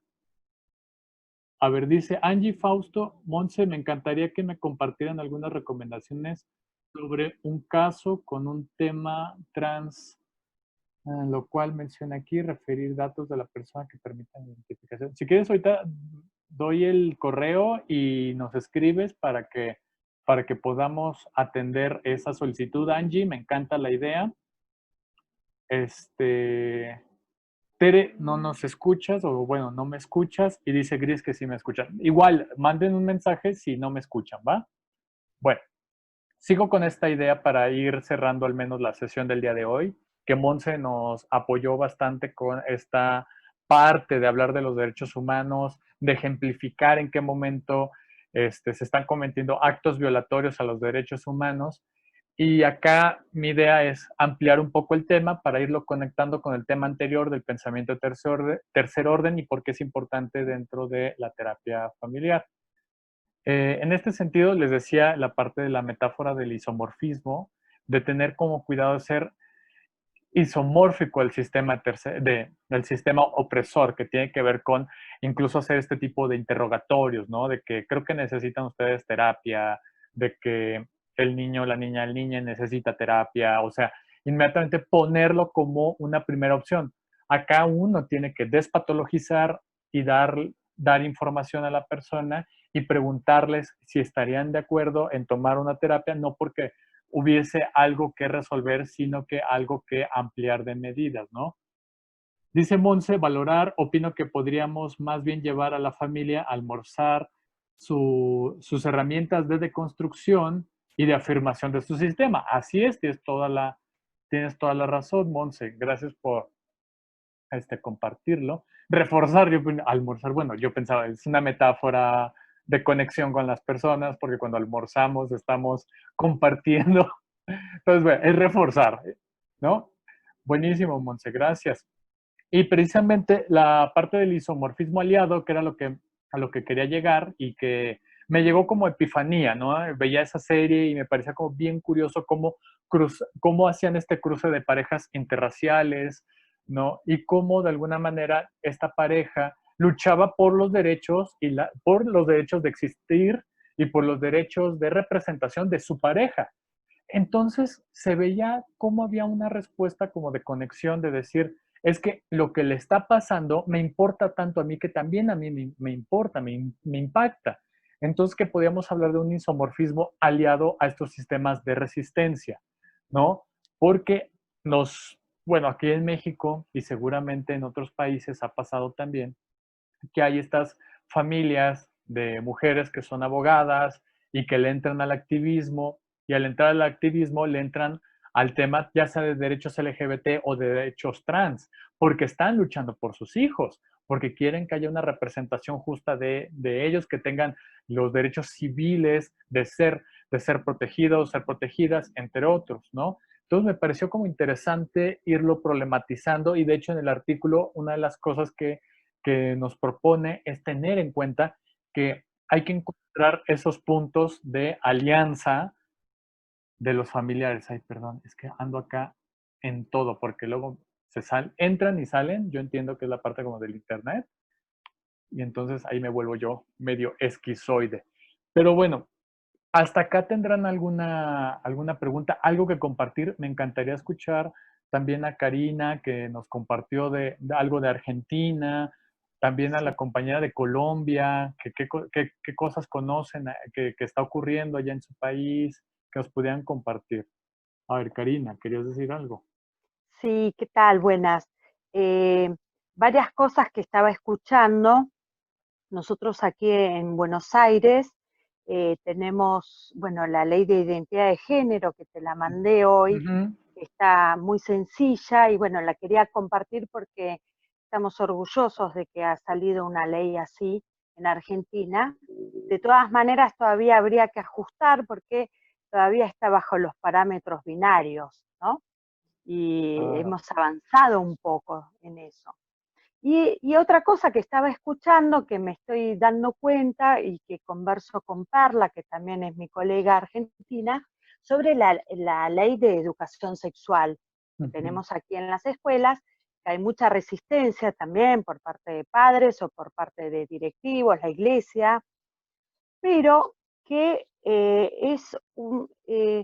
los niños, niñas y niñes y las infancias, decimos nosotros, ¿no? Las niñeces están solas abriéndose el camino para esto. Y respondiéndole a Teresa un poco cuando habla de lo difícil, cómo se trabaja esto en una escuela, yo que trabajo y pienso sobre la educación sexual integral y trabajo con los docentes, uno de los temas muy sencillos de trabajar es cuestionar los estereotipos, ¿no? Y al cuestionar los estereotipos tenemos, los primeros aliados son todos los jóvenes, porque los jóvenes cuestionan los estereotipos vistiéndose como quieren, teniendo imagen, la comunicación con su ropa, con su forma de vestirse, con su forma de hablar, que no está nada asociada con el género y que confunden, y yo creo que son los mejores aliados de las personas que van identificándose con otra cosa, que puede ser el género opuesto, si ahí seguimos con el tema binario o no, ¿sí? Pero al hablar de estereotipos y cuestionar estas cosas es una manera más fácil, ¿no? Porque uno habla, ¿y por qué los juguetes de nena tienen que ser rosa? ¿O por qué los juguetes, ¿no? O la ropa y esas cosas. Y otra de las cosas son los medios de comunicación, como dijiste vos, Fausto. Aquí tenemos las novelas también, y ya hace unos años que las novelas que están en el prime time vienen trabajando este tema. Siempre hay personas representadas de interseccionalidad, digamos, ¿no? Inclusive hace 2 o 3 años en la historia, hubo una persona que era un niño trans, y entonces el papá no lo entiende, entonces lo invitan a la escuela y hay una profesora que les da la clase y les explica. Bueno, eso a las 9 de la noche en la televisión familiar. Y creo que eso ayuda mucho a poner el tema. Si quieren, yo después te lo paso, ese pequeño recorte, porque es muy sencillo, muy bien explicado en YouTube, te lo paso, si querés después lo compartís. Pero bueno, era un poco esas cosas, no sé si Teresa lo comprendiste como lo que pensé yo. Ahora muchas gracias, Karina. Gracias. Porque cuando los padres tienen mucha resistencia, porque creen de que uno, acá está el tema de la ideología de género, como si fuera una ideología que viene a adoctrinarte.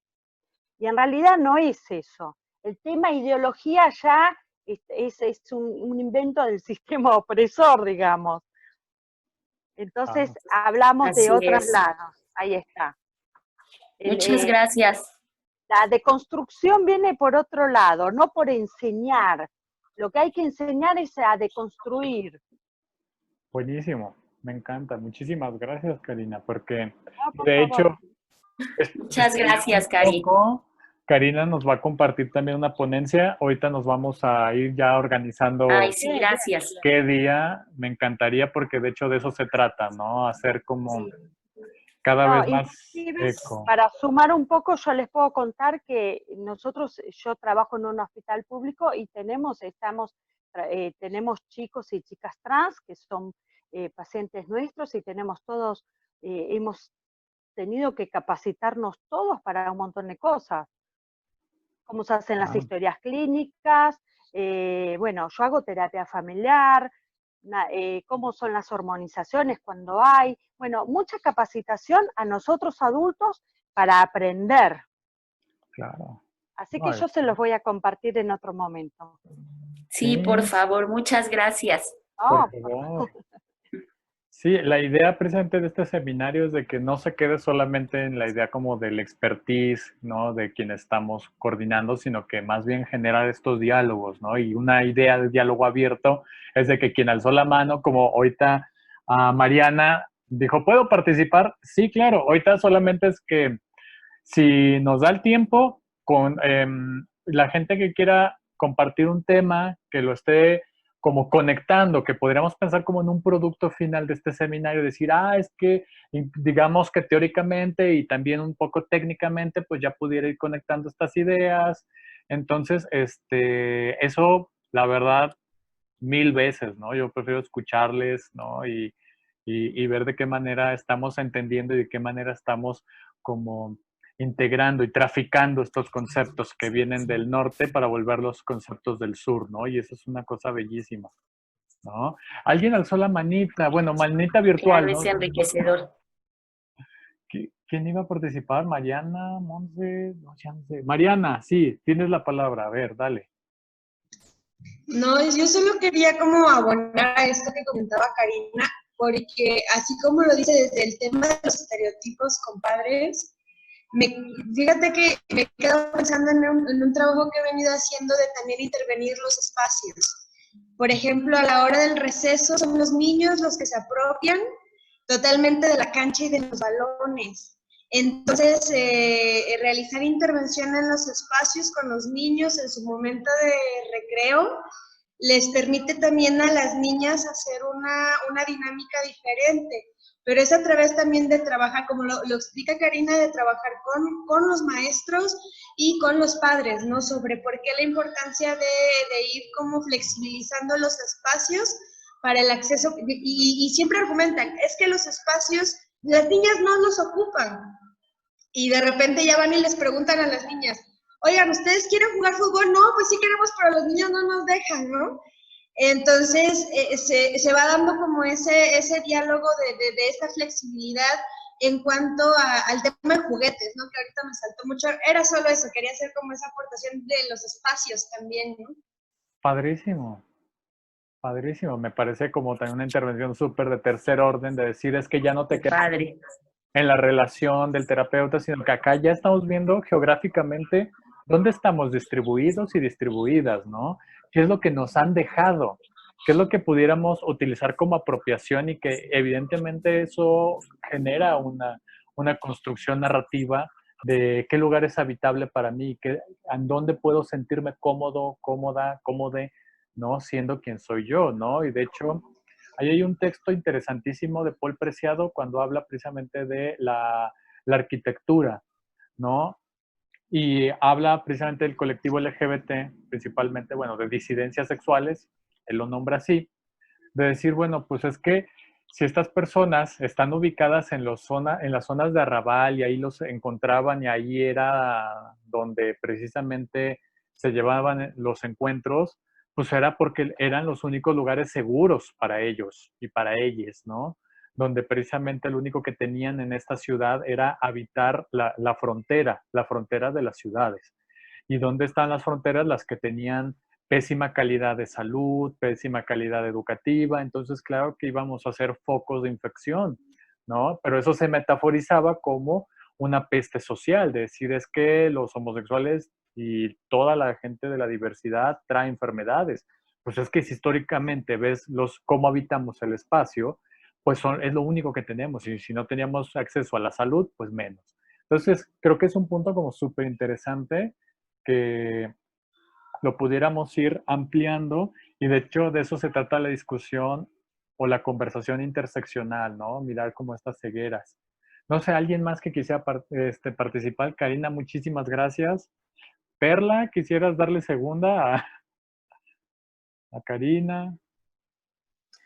Bueno, yo lo que estaba pensando, mi experiencia clínica no es exactamente como la de Karina. Yo no estoy en su hospital, en el servicio de adolescencia, y atiendo más que nada adultos, parejas.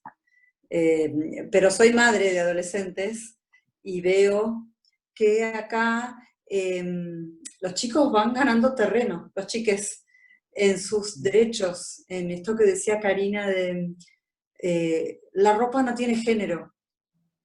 Lo que usa el pibe lo usa la piba, es lo mismo. Y ellos levantan bandera con esto. No quieren mostrarse femeninas. Las chicas se muestran, bueno, una parte quizás, ¿no? Y por ejemplo, yo recuerdo en la escuela primaria, al principio, como decía, creo que fue, bueno, no me acuerdo quién decía, de los espacios y los balones. Al principio las canchas eran para jugar fútbol, los varones, y con el correr de la escolaridad, las canchas mitad para todo el mundo, fútbol mixto, varones, chicas, chiques, o chicas solas. Los derechos se fueron como, los chicos mismos fueron generando este avance. No sé si será en todas las partes, me imagino que, bueno, estamos en un sector que va medio a la vanguardia con esto, no sé cómo será en el interior del país y en otros lugares. Pero estaba pensando esto, ¿no? Como que la fuerza viene mismo de los niños y adolescentes, niños, niñas y adolescentes. Sí, gracias, Perla. Yo creo que lo que dices tiene mucha relevancia porque ahí donde no se sienten nombrados o representades, es donde hacen más eco. Y creo que es un punto que me encantaría que lo pudiéramos ir analizando. Les voy a pasar ya los textos, le voy a decir a quien nos ayuda a la difusión de los documentos. Y ya para agregarte y todas las deudas que tenemos contigo a nivel de los materiales, ya a ti y a Judy, para que tengan todos los materiales y decirle a nuestro asistente que lo comparta, ¿no? Estaba pensando en el texto que precisamente que vamos a leer para la próxima semana, que es el de Donna Haraway. Y Donna Haraway es bastante interesante, sobre todo por ser como alguien que brinda una contracorriente, ¿no? Que nos brinda desde ser filósofa de la ciencia una crítica hacia estas epistemologías de la teoría general de los sistemas, de la cibernética, y que además nos brinda una postura de entender las cosas de una forma humilde, de decir lo que yo estoy diciendo es desde esta postura, yo espero que les sirvan, distorsionenlo todo lo que sea necesario. Este es un puente libertario para muchos y muchas, ¿no? Entonces, es padrísimo leerla. Entonces, pues nada, yo ya me definí, iba a darles otra cosa, pero creo que le voy, aprovechando que estoy coordinando esto, estaba viendo como que pudiéramos ampliar dentro de la literatura y pudiéramos revisar a Donna Haraway. Entonces se los voy a pasar y pues nada, como el tiempo apremia, yo le quiero agradecer rotundamente a Montse por haberse dado un espacio para compartirnos todo el esfuerzo que implicó el que ella se conectara con nosotres. Entonces, muchísimas gracias, Montse. No sé, ¿estás conectada todavía? Sí, todavía aquí estoy. Algo que nos quieras compartir para cerrar la clase de hoy. Aquí estoy pegadísimo a la pared. Pues mira, en este proceso, pues sí revisé por lo que dice Karina, la ley, y como ellos mismos dicen, ¿no? Desgraciadamente se cree que los menores de 14 años pues no tienen su autogestión, ¿no? Y que no pueden decidir sobre sí mismos. Entonces, se les limita por una discriminación etaria. Y creo que en este sentido sí necesitamos nosotros empezar como a dejar de lado el adultocentrismo que nos caracteriza para que no nos abandonemos en esta tarea de querer salvar las identidades de género, sino que más bien acompañarlas y en medida de que se expresen las niñas y los niños como lo han venido haciendo y como se les impone esa realidad a los padres y que no les queda otra más que acompañar a sus hijos. Entonces nosotros creo que también tendríamos que hacer ese proceso. ¿Sí me escucharon? Sí. Qué chido. Sí. Ok. Buenísimo. Pues muchísimas gracias a todes por conectarse el día de hoy. Igualmente, es un placer. Gracias, Tere. Nos vemos la próxima semana. Abrazos. Y pues nada, abracitos. Nos vemos, muchas gracias. Abrazos a ti. Muchísimas gracias. Gracias, muchísimas Monse, gracias. a todos. Buenísimo, muchísimas gracias. Pamela, Perla, bye, Sony, Tere, Bye. Sebastián. Ahí ando de una en una, Ceci. Adiós. Qué lindo. Iris, también nos falta tu participación. Luego nos ponemos de acuerdo. Judy, que se pudo conectar. Todo el mundo. ¿Va? Bueno, cuídense mucho. Besitos. Igualmente, bye. Bonito fin de semana a todos. Bye. Bye. Descansen, bye.